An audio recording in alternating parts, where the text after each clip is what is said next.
एक ब्राह्मण और ब्राह्मणी थे। वो 7 कोस दूर गंगा जमुना स्नान करने जाते थे।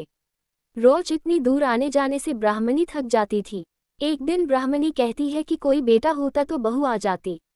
घर वापस आने पर खाना बना हुआ तो मिलता, कपड़े धुले मिलते।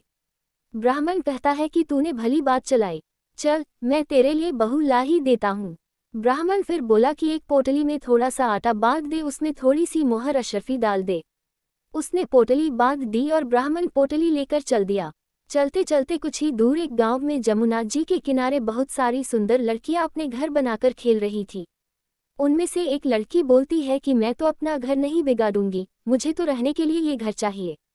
उसकी बात सुन ब्राह्मण के मन पर वही लड़की छा गई और मन ही मन सोचने लगा कि बहू बनाने के लिए यही लड़की ठीक रहेगी। जब वह लड़की जाने लगी तो ब्राह्मण भी उसके पीछे चला और जब वह लड़की अपने घर पहुंचती है तब बूढ़ा ब्राह्मण बोला, बेटी, कार्तिक का महीना है, मैं किसी के यहाँ खाना नहीं खाता, तुम अपनी माँ से पूछो कि मेरा आटा छानकर 4 रोटी बना देगी क्या। यदि वह मेरा आटा छानकर रोटी बनाएगी तभी मैं खाऊंगा।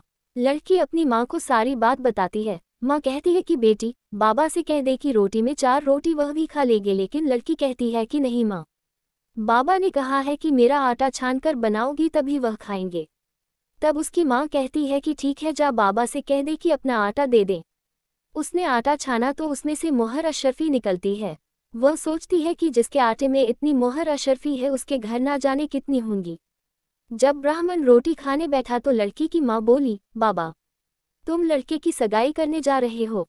बाबा बोला कि मेरा लड़का तो काशी बनारस पढ़ने गया हुआ है, लेकिन अगर तुम कहो तो मैं खानर कटोरे से तेरी लड़की को ब्याह कर साथ ले जाऊं। लड़की की माँ बोली, ठीक है बाबा, और वह ब्याह कर लाया। घर आकर बोला, रामू की माँ, दरवाजा खोल कर देख, मैं तेरे लिए बहू लेकर आया हूँ, आकर बहू का स्वागत सत्कार कर। ब्राह्मणी बोली, दुनिया ताने मारती थी, अब तू भी मार ले। हमारे तो 7 जन्म तक कोई बेटा बेटी नहीं है तो बहू कहाँ से आएगी। ब्राह्मण बोला, ना, तू दरवाजा तो खोल। ब्राह्मणी ने दरवाजा खोला तो सामने बहू खड़ी देखी, तब वह आदर सत्कार से बहू को अंदर ले गई। अब जब ब्राह्मण ब्राह्मणी नहाने जाते तो बहू घर का सारा काम करके रखती, खाना बनाती और सास ससुर के कपड़े धोती और रात में उनके पैर दबाती। इस तरह से काफी समय बीत जाता है। सास बहू को सीख देती है कि बहू चूल्हे की आग ना बुझने देना और मटके का पानी खत्म ना होने देना। एक दिन चूल्हे की आग बुझ गई। बहू भागी भागी पड़ोसन के घर गई और बोली, मुझे थोड़ी सी आग दे दो, मेरे चूल्हे की आग बुझ गई है। मेरे सास ससुर सुबह 4 बजे से बाहर गए हुए हैं और वे थके हारे वापस आएंगे, मुझे उनके लिए खाना बनाना है। पड़ोसन कहती है, अरे तू तो बावली है, तुझे तो ये दोनों मिलकर पागल बना रहे हैं। इनका ना कोई बेटा है और ना ही कोई बेटी ही है। बहू बोली, ना ना, आप ऐसे मत बोलो, क्योंकि इनका बेटा काशी बनारस पढ़ने गया है। पड़ोसन फिर बोली, अरे तुझे ये झूठ बोलकर लाए हैं, इनका कोई बेटा नहीं है। अब बहू पड़ोसन की बातों में आ गई और कहने लगी कि अब आप ही बताओ मैं क्या करूं। पड़ोसन कहने लगी, करना क्या है, जब सास ससुर आए तब जली फूंकी रोटी बना देना, अलूनी पलूनी दाल बना देना, खीर की कड़छी दाल में और दाल की कड़छी खीर में डाल देना। बहू पड़ोसन की सारी सीख लेकर अपने घर आ गई और जैसा पड़ोसन ने बताया वैसा ही उसने किया। जब सास ससुर घर आए तब भूखों का कोई आदर सत्कार बहू ने नहीं किया और ना ही उनके कपड़े धोए। जब सास ससुर को खाना दिया तो सास बोली, बहू ये जली फूंकी रोटी क्यों है, और दाल भी अलूनी है। बहू पलटकर जवाब देती है कि आज यही खाओ सासू जी, अगर एक दिन ऐसा खाना खा भी लिया तो तुम्हारा कुछ बिगड़ नहीं जाएगा, मुझे तो जीवन भर ही अनूठी रहना है। बहू की बातें सुनकर सास बोली कि आज तो बहू ने अच्छी सीख नहीं सीखी है। अब बहू फिर से पड़ोसन के घर भागती है और कहती है कि अब आगे बताओ कि मुझे क्या करना है। पड़ोसन बोली कि अब तुम 7 कोठों की चाबी मांग लेना। अगले दिन जब सास जाने लगी तो बहू अड़ गई कि मुझे तो 7 कोठों की चाबी चाहिए, तो ससुर कहने लगा कि दे दो इसे चाबी, आज नहीं तो कल चाबी इसे ही देनी है, हम आज हैं कल नहीं, इसलिए चाबी दे दो। सास ससुर के जाने के बाद बहू ने कोठे खोलकर देखे तो किसी में अन्न भरा है, किसी में धन भरा है, किसी में बर्तन भरे हैं, सभी में अटूट भंडार भरे पड़े हैं।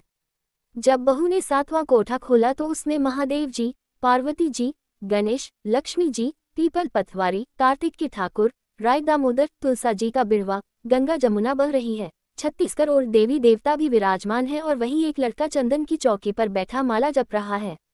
सब देख बहू लड़के से कहती है, तू कौन है। लड़का कहता है कि मेरा तेरा पति हूँ, दरवाजा बंद कर दे, जब मेरे माँ बाप आएंगे तब खोलना। सारा नजारा देखकर बहू बहुत खुश हुई और नाचती फिरने लगी। 16 श्रृंगार कर, सुंदर वस्त्र पहन और सास ससुर का इंतजार करने लगी। उनके लिए 36 प्रकार के पकवान बनाकर रखे। सास ससुर जब वापस आए तब उसने उनका बहुत आदर सत्कार किया, उनके कपड़े धोए, उनके पैर दबाए। बहू सास के पैर दबाते कहने लगी कि माँ जी, आप इतनी दूर 12 कोस यात्रा करके गंगा जमुना का स्नान करने जाती हो, थक जाती हो तो तुम घर में स्नान क्यों नहीं करती हो। बहू की बात सुन सास कहने लगी कि भला गंगा जमुना भी घर में बहा करती है क्या। बहू बोली, हाँ माँ जी बहती है, चलो मैं आपको दिखाती हूँ। उसने 7वां कोठा खोलकर दिखाया तो उसमें गणेश, लक्ष्मी, महादेव, पार्वती, पीपल पतवारी माता लहरा रही है, तुलसा जी लहरा रही है, कार्तिक के ठाकुर, राय दामोदर, गंगा जमुना बह रही है। 36 करोड़ देवी देवता विराजमान है और वही तिलक लगाए चंदन की चौकी पर एक लड़का माला जप रहा है। माँ ने कहा कि तू कौन है। लड़का बोला, माँ मैं तेरा बेटा हूँ। बुढ़िया फिर बोली, तू कहाँ से आया है। लड़के ने कहा कि मुझे कार्तिक देवता ने भेजा है। बुढ़िया कहती है कि बेटा ये दुनिया कैसे जानेगी, कैसे जानेगा मेरा घर का धनी, क्या जानेंगी देवरानी जेठानी, क्या जानेगा मेरा अगल बगल पड़ोस की तू मेरा ही बेटा है।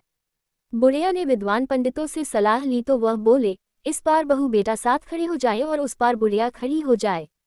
बुढ़िया चाम चमड़ा की अंगिया ब्लाउज पहने, छाती में से दूध की धार निकल जाए, बेटे की दाढ़ी मूंछ भीग जाए, पवन पानी से गठजोड़ा बच जाए तो जब जाने की यह बुढ़िया का ही बेटा है।